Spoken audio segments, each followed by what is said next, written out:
Hey you guys, it's Miss C.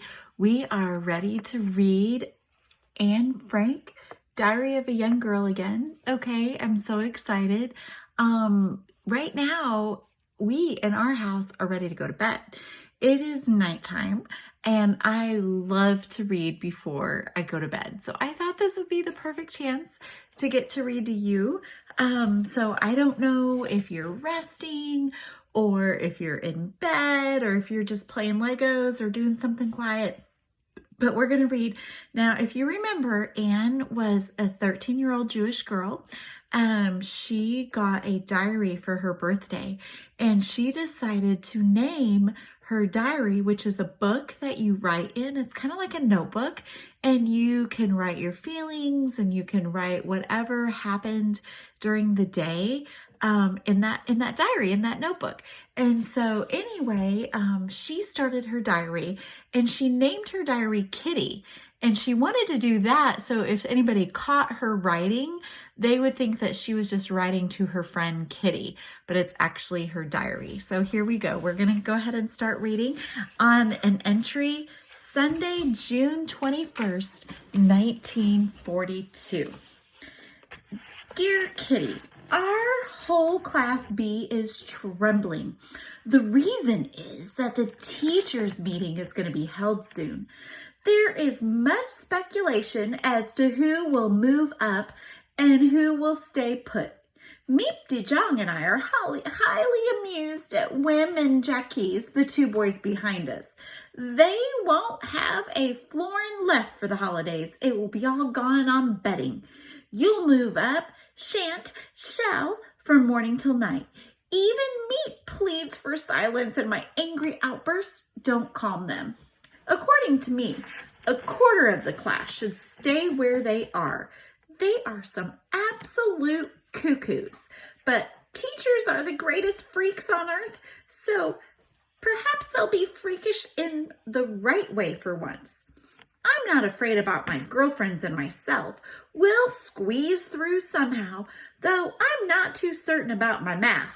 Still, we can wait but patiently. Till then, we cheer each other along. I get along quite well with all my teachers. I have 9 teachers in all. I have 7 masters and 2 mistresses. Mr. Kepter, the old math master, was very annoyed with me for a long time because I chattered so much. So I had to write a composition with a chatterbox as the subject. Whatever could one write? However, deciding I would puzzle that out later, I wrote in my notebook and tried to keep quiet. That evening, when I finished my other homework, my eyes fell on the title in my notebook. I pondered while chewing the end of my fountain pen. That anyone can scribble some nonsense in large letters with the words well spaced, but the difficulty was to prove beyond doubt the necessity of talking. I thought, and then suddenly I had an idea, filled with 3 allotted sides, and felt completely satisfied. My arguments were that talking is a feminine characteristic and that I would do my best to keep it under control, but I should never be cured. For my mother talked as much as I did, probably more. And what can one do with inherited qualities? Mr. Kepter had to laugh at my arguments, but when I continued to hold forth in the next lesson, another composition followed. This time, it was an incurable chatterbox. I handed this in, and Kepter made no complaints for 2 whole lessons. But in the 3rd lesson, it was too much for him again. And as a punishment for talking, now you're going to do a composition entitled Quack, Quack, says Mr. Natterback. Shouts of laughter from the class, and I had to laugh too, although I felt that my inventiveness on this subject was exhausted. I had to think of something else, something entirely original. I was in luck, as my friend San writes good poetry and offered to help by doing the whole composition in verse. I jumped for joy. Kepter wanted to make a fool of me with this absurd theme, and I would get my own back and make him the laughingstock of the whole class. The poem was finished and was perfect. It was about a mother duck and a father who had 3 baby ducklings. The baby ducklings were bitten to death by father because they chattered too much. Luckily, Kepter saw this as a joke. He read the poem out loud to the class with comments and also to various other classes. Since then, I am allowed to talk. I never get any extra work. And in fact, Kepter always jokes about it. Yours, Anne.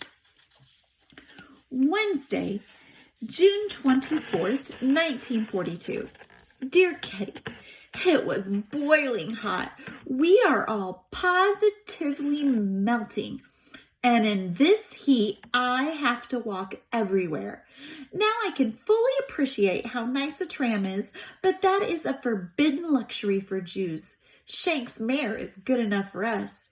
I had to visit the dentist in Jan Leichenstraat in the lunch hour yesterday.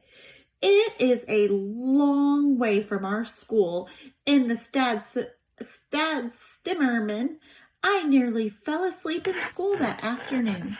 Luckily, the dentist assistant was very kind and gave me a drink, the good sort.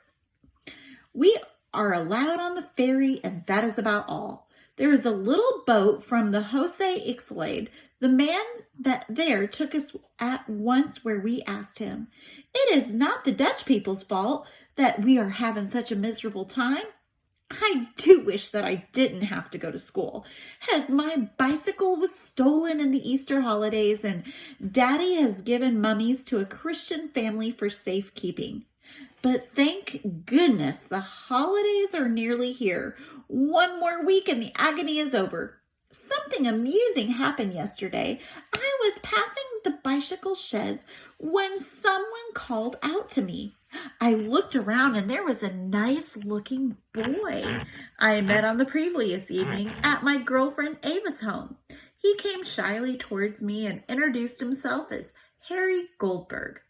I was rather surprised and wondered what he wanted, but I didn't have to wait long. He asked if I would allow him to accompany me to school. As you're going my way in any case, I will. I replied, and so we went together.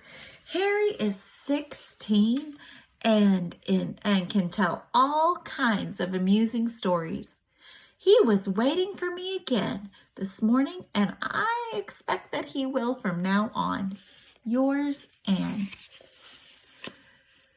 Tuesday, June 30th, 1942. I've not had a moment to write you until today. I was with friends all day on Thursday. On Friday, we had visitors, and so it went on until today.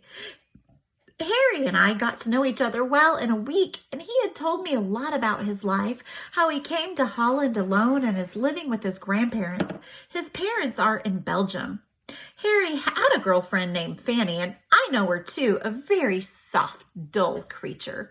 Now that he has met me, he realizes that he was just daydreaming in Fanny's presence. I seem to act as a stimulant to keep him awake. You see, we all have our uses, and different ones too at times. Joby slept here on Saturday night, but she went to Lies on Sunday, and I was bored stiff. Harry was to have to come in the evening, but he rang at 6:00 p.m. I went to the telephone, and he said, Harry Goldberg here. Please, may I speak to Anne? Yes, Harry, Anne speaking. Hello, Anne, how are you? Very well, thank you.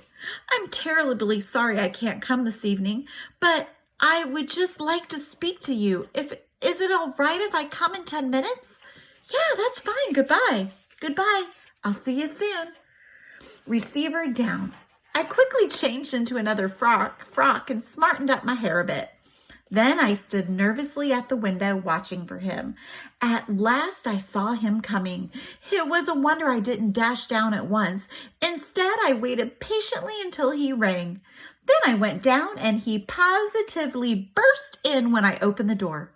And my grandmother thinks you are too young to go out regularly with me and that I should go to the lures, but perhaps you know that I am not going with Franny anymore. No, why is that? Have you quarreled? No, not at all. I told Franny that we didn't get on well together, so it was better for us not to go together anymore. But she was always welcome in our home, and I hope I should be in hers. You see, I thought Fanny had been going out with another boy and treated her accordingly, but that was quite untrue. And now Uncle says I should apologize to Fanny, but of course I didn't want to do that, so I just finished the whole affair. That was just one of the many reasons.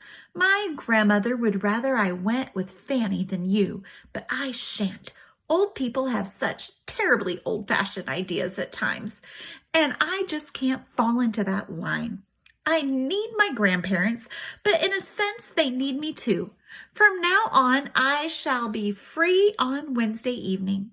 Officially, I go to wood carving lessons to please my grandparents. In actual fact, I go to a meeting of the Zionist movement. I'm not supposed to because my grandparents are very much against Zionist. I'm by no means a fanatic, but I have learning that way and find it interesting. But lately, it's become such a mess there that I'm going to quit. So next Wednesday will be my last time. Then I shall be able to see you on Wednesday evening, Saturday afternoon, Sunday afternoon, and perhaps more. But your grandparents are against it. You can't do that behind their back. Oh, and love finds a way. Then we passed the bookshop on the corner, and there stood Peter Wessel with two other boys. He said hello, and it's the first time he has spoken to me in ages. And I was really pleased. Harry and I walked on, and the end of it all was that I should meet him at 5 minutes to 7 in front of the house that evening. Dear Kitty, Friday, July 3rd, 1942. Harry visited us yesterday to meet my parents. I had bought a cream cake, sweets, tea, and fancy biscuits, quite a spread, but neither Harry nor I felt like sitting stiffly side by side indefinitely, so we went for a walk, and it was already 8:10 when he brought me home.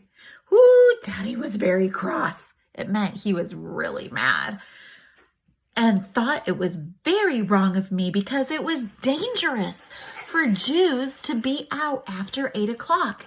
And I had to promise that I would be in at 10 minutes before 8 in the future. Well, tomorrow I'd been invited to his house. My girlfriend Joby teases me the whole time about Harry. I'm honestly not in love. Oh no, I can surely have boys' friends. No one thinks anything of that. But one boyfriend, or a beau, as Mother calls him, seems to be quite different. Harry went to see Ava one evening, and she told me that she asked him, "Who do you like best, Fanny or Anne?" And he says, "It's nothing to do with you." But when he left, they hadn't chatted together any more that evening. Now listen, it's Anne. So long, and don't tell a soul. And like a flash, he was gone. It's easy to see that Harry is in love with me. Rather fun for a change. Margot would say, Harry is a decent lad, and I agree, but he is more than that. Mummy is full of praise, a good-looking boy, a well-behaved, nice boy. I'm glad the whole family approves of him. He likes them too, but he thinks that my girlfriends are very childish, and he is quite right. Okay, we will stop there.